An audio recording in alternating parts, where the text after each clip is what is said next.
Hey everyone, this is Doug C. Brown with the CEO Sales Strategies Podcast. I got an amazing guest and an amazing episode for you today.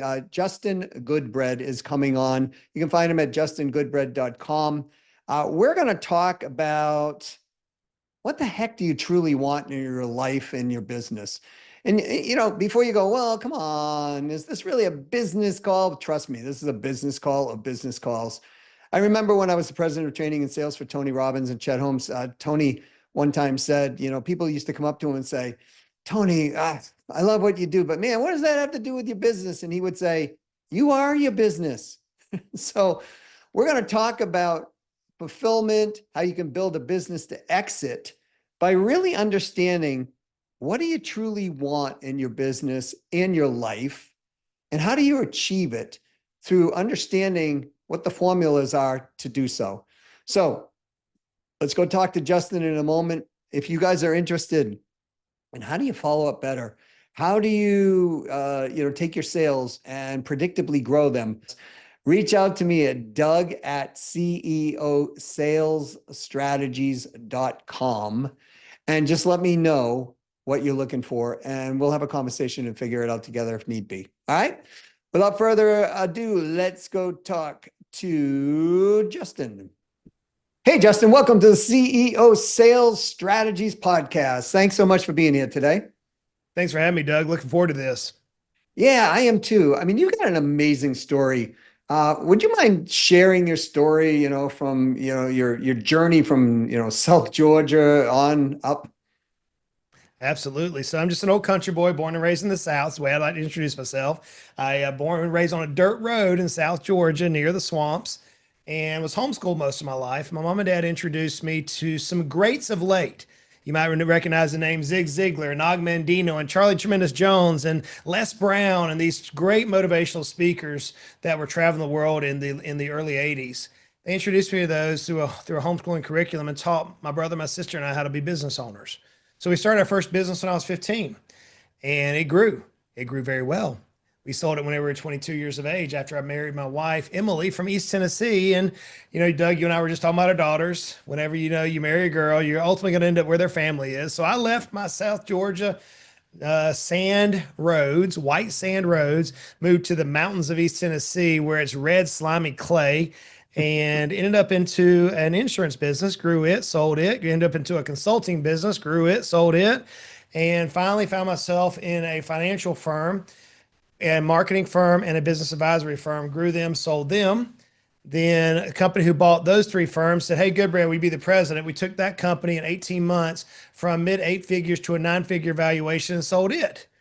So it's been an interesting journey through the world of business, not one particular company, but multiple types of companies that have had the privilege of working, growing, and selling from one reason or the other. So it's been a fun journey, Doug. Yeah, and I'd like to dive into because so many people come onto calls or we'll hear people talking. It's like, wow, this is really, not going well, or this is not that right. And the mindset around that, I'm assuming that in all of these businesses you're talking about, you didn't have all like every day was like, whoa, yay, this is amazing and fun, right? You probably had some of the opposite days. When you get at a place that's like that, like you grew, you've grown 7 companies, exited 7 companies, you're in a great financial place where everybody wants to be, right? But let's talk about some of the ups and downs, like in the insurance business, for example. Were there a lot of downs, or were there a lot of ups? Like, what happened there?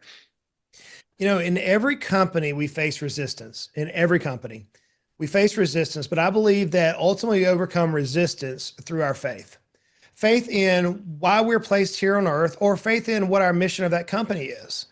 And so every business owner, if they've lived more than a day in the company, they're going to face some resistant headwinds. And there are going to be days when you're like in the fetal position, sucking your thumb and calling mommy. There are some days like that. We've all been there. Yeah. And there are some days where you're on the mountaintop saying, holy cow, look how blessed I am.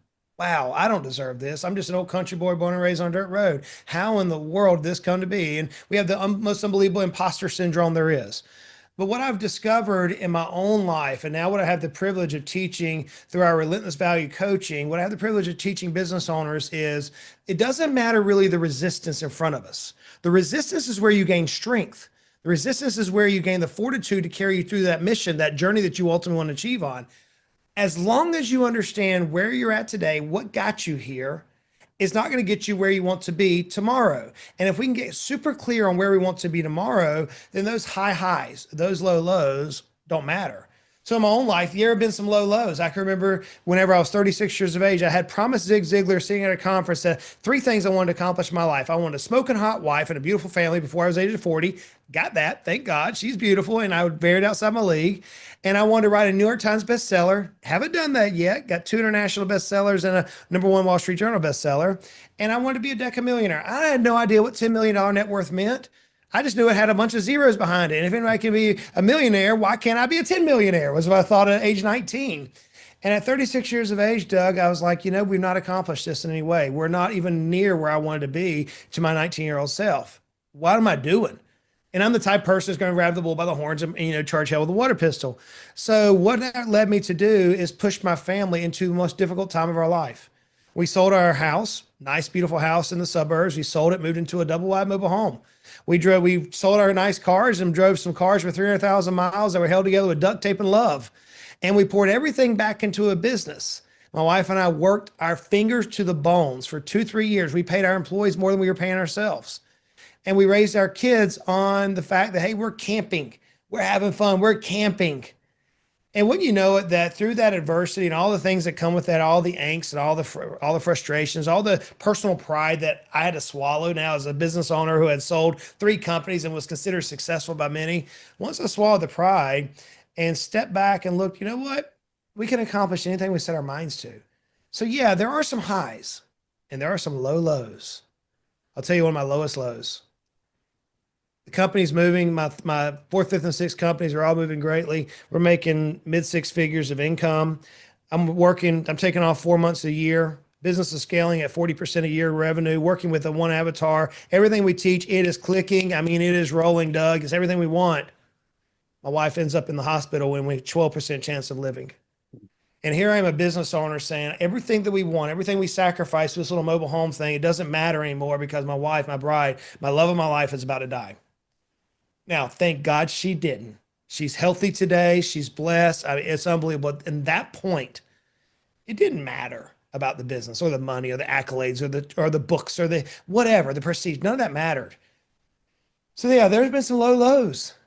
I also say to business owners, if you faced it, I faced it, because that's this journey that we're on. So yeah, there's some high highs and lows, but I think if we keep our perspective on where God is here, is not going to get us there, and ultimately where we want to be and that calling that we have on our life to who we're going to impact, if we keep our focus there, we can accomplish far more than what we even imagine we can accomplish. So, I had the pleasure of knowing Les Brown, right? Well, Les is still around. So, I mean, knowing some of these people. And I can hear a lot of the teachings coming through, right? It's really cool. And I have the question. You brought up, the unfortunate situation where you found yourself like, oh no, the love of my life is no longer going to possibly be. She still had a chance and she made it through, thank goodness. But you head back there and you said, well, what matters? So, the reason I'm asking this question, Justin, is because I find so many people like, I have friends who call me up and they're all wound up, right? And I'm like, brother, your cortisol levels, your, glucose, not eating right, you're going to spike this, spike that. Your body's going to like let you know in a hard way, one day, you can't keep doing this. And so then I go back to the question that you just said, what matters? Like when we really think about it, so from your perspective, what matters? What should people really be like thinking like, okay, if I got this, I'm doing okay. And the rest is sort of like, as what was it, the movie there with Tom Hanks, he said, you got enough money to live and the rest is just bragging. Mama always said it's just bragging. So what does matter? What should people really be anchored in? I think I think the answer is found in what is it that you desire. And because everybody's going to answer that question differently, I believe, Doug. Yeah. So I'll answer the way that I answer it today, which would be slightly different than when I answered it 10 years ago, which would be slightly different than I answered it 20 years ago and 30 years ago. You know, Mhm. at the age of 19, those three things that mattered, challenged by Zig Ziglar, was a smoking hot wife, a New York Times bestseller, and Decamillionaire status by the time I was 40. That Yep. is what my eyes were set on. So I was trying to figure out, how do I accomplish that? And as I went into that from that period of 20 to mid 30s, man, I burnt the candle at both ends. I sacrificed my health. I sacrificed some family. I sacrificed some friends. If I'm being realistic, in pursuit of that dream. And I was doing it, I was loving my family through the hard work to provide for them something that neither one of us ever had. And that was my love for her and my kids. So it was giving them a step up. That mattered to me at that point until it didn't. Until life changed, a season change. We all go through seasons of life, right? We were just talking about the sunshine there in New Hampshire where you're located. There's a season of everything. So there Yeah. comes a time whenever, the hard work, the muscles that we once had don't matter anymore. And whenever she left in the hospital, it was like a slap in the face from God Almighty that said, "Hey, Goodbread, and I'll tell you the exact questions, Doug, two questions rocked my world that changed my perspective at that time, a different season.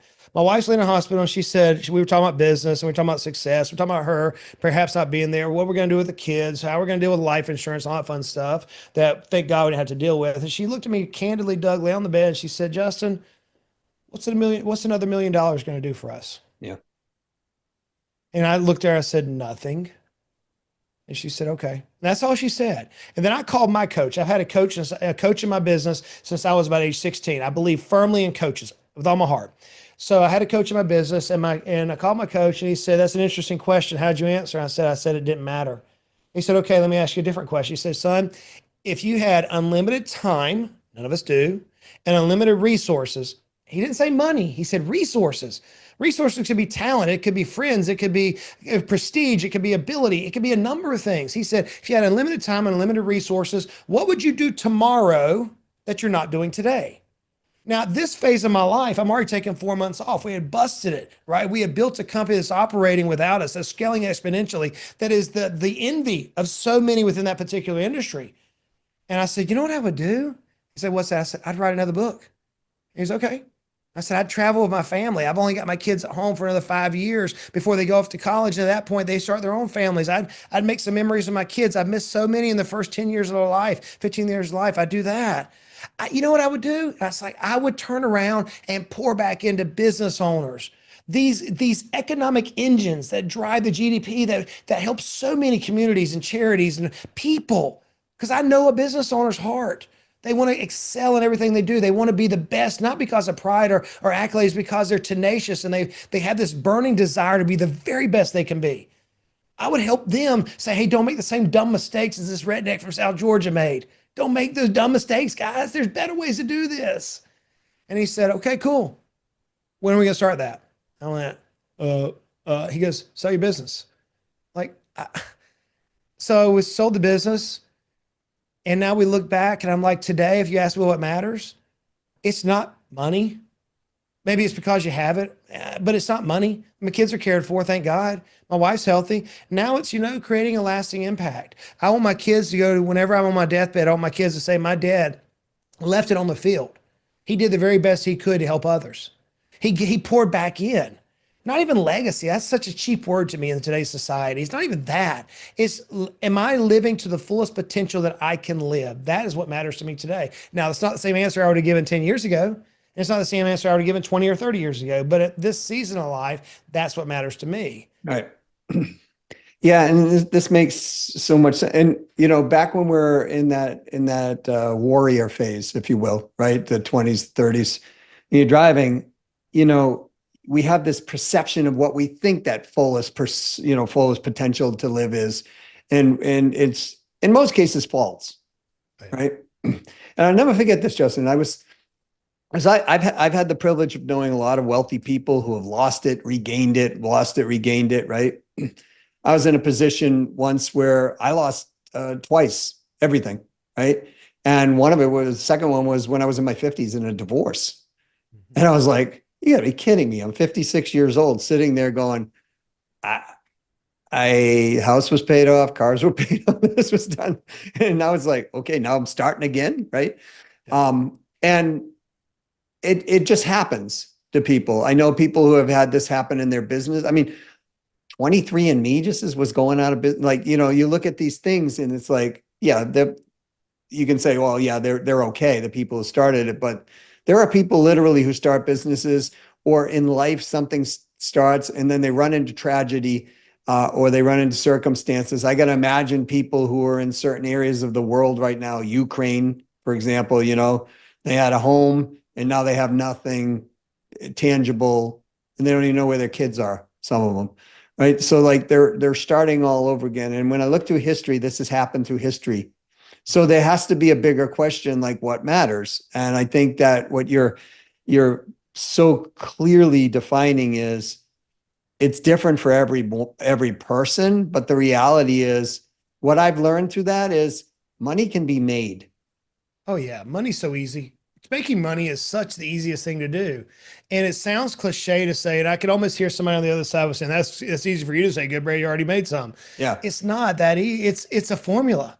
Money is simply a strategy and a formula. And once you understand it, you can do it. Someone asked me the other day, they said, hey, good, Brady, you like your coaching business? I said, I'm having a blast. You say you make a lot of money? I said, well, I started it less than a year ago and we're going to break 7 figures in a year. And he just looked at me, a mouth fell to the ground. He goes, what, you're going to make over $1 million in less than a year on a startup? I said, yeah.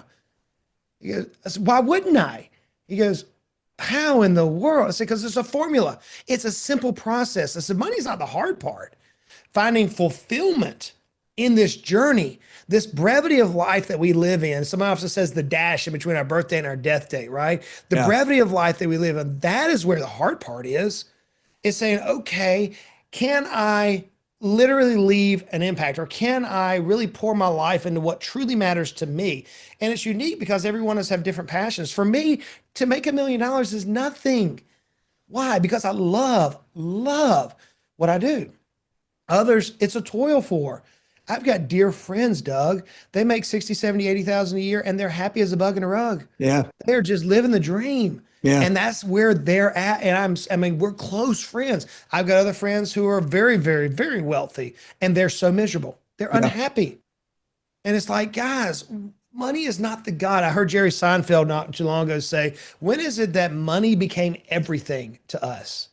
And he went back through history as early as 1990s is when it started shifting. It's very interesting to see. And so in today's hustle culture, to me, it's not about the money. Money is so cheap. It's about, at the end of the day, can we actually add value? Now, interestingly enough, I just read this stat the other day that this new generation, the Gen Z generation that's now coming, we call millennials as a kind of a catch-all. Yeah. They're actually, there's a study that was done recently that said they would rather work for half the compensation as long as they could feel like that they're involved within the culture of the company. The company's culture matches their ethos. They would Yeah. rather make less money to work for a purpose. Yep. We're starting to see the shift, brother. Well, I mean, contribution and growth are human needs, right? We want to, because when we're contributing to something that we really believe in, we feel significance out of that process. And so, significance to me is that fulfillment you're talking about, right? So we're seeing that at the end of the line and we're going, I feel fulfilled. And, I always ask, because I had to ask myself these questions, Justin, when I was going through one time I made a super bad business decision, had $400 left in my name, and I ended up sleeping on a sofa for 3 months, right? Until I could recoup. And a lot of people were like, well, why don't you just go get a job? I'm like, no, I'm going to rebuild. And I did. And worked out, right? Obviously. And then, went through the last thing. And then I started all over again. But like you, I mean, we got really, I don't know if it's the universe that was pulling together. I think it was, but we did a campaign and we made almost $860,000 in 6 weeks. And I was like, wow. You know what I mean? You go from zero to that quickly. And but I realized it wasn't just we got lucky, because it's all the stuff that you learn through time. As you're saying, it's a formula. So you're learning the formula through time. And it's not that you're going to fall and get hurt. It's you fall and what's your recovery time to get back. Right. That's what I've learned. And so you mentioned this starting date on our tombstone, the ending date on a tombstone. There's a line in between. And we can vary that line a little bit with good health, good behaviors and living a little longer. We can stretch that line just a tiny bit, but we really can't stretch it too much. But what we can do is take that line in between and make it fatter. And that's what I'm hearing you say is if, or thicker for those who don't like the word fatter, right? I mean, we can, we, I can hear people now, well, dare you use that word, right? It's like, okay. So, but the fulfillment component is what I really am glad that and so pleased that you brought this forward because like you, I know business owners who are super, super, they're doing great in business, but their lives, they're miserable in the process of building that out. And then they keep saying things like, when I sell my business, I'll be in good shape. It's like, no, you don't have fulfillment. You think that, Right. you put $60 million in the bank. Yeah, you can arrive at your problems in style, don't get wrong. But the reality is you're still lonely or you're still not, like you said, not writing that book, not living into the, coaching other businesses, not doing that. And that's the calling that I think you're talking about. And every one of us has that individual calling inside us. The question is, do we live up to it? Because that's where the fulfillment comes from. I mean, look Yeah, at, I would say it this way, Doug, and this is coming from my faculty membership at the Exit Planning Institute, where we literally teach thousands of attorneys, CPAs, business owners, financial advisors how to rapidly scale companies. And so we've done a lot of research there at the Exit Planning Institute. And here's some amazing statistics. Number one, out of the business owners who sell, only 4% are happy after they sell, happy with their life. Only 4%. That means 96% of business owners who sell are, use your word, unfulfilled. They're not happy. They have deep regret on the exit of their company. Their identity died with them. Let's dive in a little bit further. Of the businesses out there, 80% will never transact. So there's 32 million small business owners in the United States. 80% of them will never transact. Right now, there's $11 trillion that is up for sale within the next year and a half, 2 years here in the United States.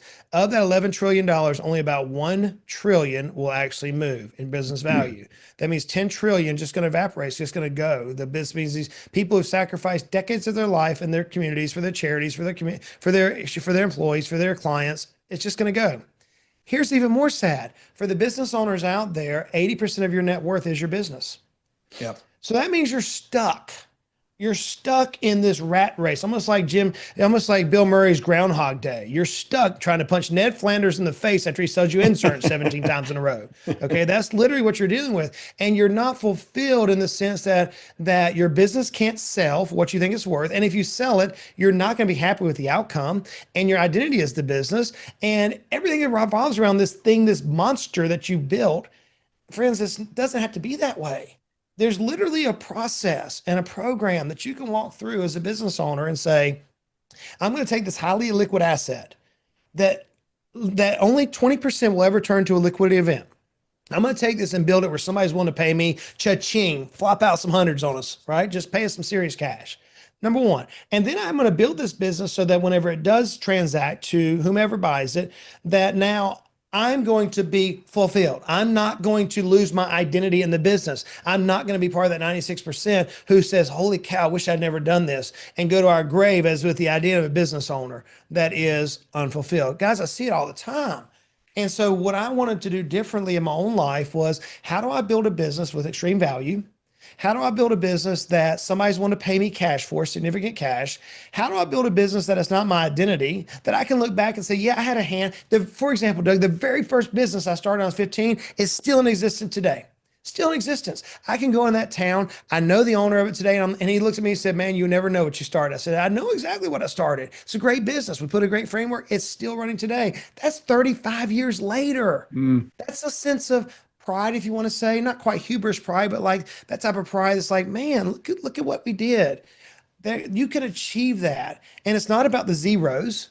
It's never about the money. Money's so cheap. It's so easy to make. It's always about the time. The one thing we don't have control over is our time. Time is finite. It's measured. Money is infinite. You can make an unlimited amount of money. Time, And so whenever you start looking at this as a business owner perspective, saying, I have this asset, what do I do with it? How do I position this so that I can gain my time back, my true value back? My true identity back is my time. How can I literally travel the world to play with my kids or grandbabies? How can I live this life while still having a fulfilled purpose? And maybe that is still being a business owner. I'm a business owner, and now I'm having a blast. It's my 8th business. I'm having a blast. I cannot tell you how much fun I'm having. Yeah, That's what we're looking I for. don't know if it's because as I got older, I started, my mother used to say something to me when I was younger. I never got it. And she said, Doug, it's too bad that wisdom is wasted on the aged and energy is wasted on the youth. Ooh, I'm gonna write that one down. That's powerful. Yeah, it's too bad that that wisdom is wasted on the aged and energy is wasted on the youth. And as I've gotten older, I was like, that's pretty darn smart. That's pretty wise, right? And so, it is really about, as you're so eloquently putting and straightforward, it's like it's about the fulfillment component of what you're going to do as a business. And what you teach is actually putting that into a system so that you can exit it and still be fulfilled. Absolutely. And then you could go on to something else and be fulfilled and go on to something else and be fulfilled. Because, I do a lot of studying on subjects like this. And when you look at people at the last, hospice, right? There's been writings all over on this. They all say the same thing, and I was fortunate enough, one of my degrees was in nuclear medicine. So I worked in the cancer side. And I used to talk to these people and they used to say the same thing over and over again. Man, I wish I had have had more friends in my life. I wish I had more social. I wish I hadn't have been so afraid to do the things I wanted to do. You know, I wish I've had done this or I wish I had done that. And they were all the same things, about, I wish I hadn't worked so much, right? And enjoyed my time. And it hit me one day, Justin, when I heard the founder of Wendy's, Dave, right? Okay. Yep. And he said, building Wendy's was the worst thing he's ever done in his life. Because now he built the business, sacrificed his family, did all that stuff. And yeah, he's got Wendy's and he's known as Dave Thomas, the guy from Wendy's. But he's like, now that he's out of it, he's like, what do I got to do? I go out on my boat and I do this. And he's got all the money he needs, right? At that point. But he wasn't fulfilled. And I think that a successful life, and I think we're going to title this as a successful life is continuous fulfillment from birth to grave, right? Something like I that. think though, Doug, it's 5 things, and I teach this as a framework. This is my personal. We've all heard these before. We've probably seen them on a T-shirt. There are 5 F's: faith, family, friends, fitness, finance. Faith, family, friends, fitness, finance. Finance is for me the 5th in the line because it's easy to make money. Your faith is unwavering. And I'm not talking about necessary spiritual faith. For me, it is a spiritual faith, but some people don't believe in a deity. That's fine. But you have to have faith in something, whether that's your vision or not. There's something that's going to motivate you to not be in that fetal position. Your family. I was reading the study the other day that talks about the top 10 or 13 most wealthy people in the United States has something like 17 divorces amongst them all. Yeah. It's like, what good is it to make money if you lose your family, the love of your life, or your kids? I know people who are worth hundreds of millions of dollars, and kids won't talk to them, and they're just Yeah. waiting for daddy or mom to die. Come on, really? That's Right. what we're at. And then what good is it whenever you lose that 2 or 3 true friends? True friends, because we're all lucky if we honestly have 2 or 3 in our life, and we're being completely candid, right? What happens when you lose those 2 or 3, and then now you lose your health? Well, if you have money without health, well, what good is that? So it's like, to me, it's these 5 F's that I look at. It's like, if I can measure my life and keep my faith priority, keep my faith in what I believe God's had me to do is number 1, which is my personal thing. Again, that's not for everybody. That's mine. And then my wife, number 2, and my friends and our fitness. What I found out is that the money works its way out. Yeah. It's always does. But we in a society, especially business owners, we flip it. We need more, more, more, more, more. And the horizon is always moving. Whenever I go hunting, the horizon, I can never reach it. It's always moving further than I can grasp it. First million, oh, now I need 10. Get 10 million, I need 100, 100 million, now I need a billion. It's always going to move. When we've read this in the great Christmas time story about Ebenezer Scrooge. I don't want that. Yep. I would give up everything to have a life that's fulfilled around my faith, family, and friends. And then to be able to thank God I have a little bit of health that I'm able to take care of. But some people don't have that. That's so it's what are the priorities at the end of the day? And it's never about the money. The minute we make it about the money, we lose. We always do. You know, I think Kevin O'Leary from Shark Tank, I thought I heard him say one day, you never have enough money. Like no matter what, you never, when you got enough, you're going to go to something else and you're going to need more money, right? You're going to, so it's just that constant.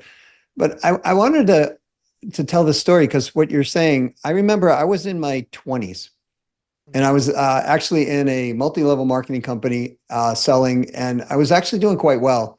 And I went into this gentleman's apartment one time, and it was a 2-bedroom apartment. It wasn't that nice, you know, it was a nice, okay apartment. And we were showing him what we were doing. And he said, yeah, you know what? I'd love to try some of the products. I said, well, what about the business? And he said, nah. And I said, you don't want to make more money?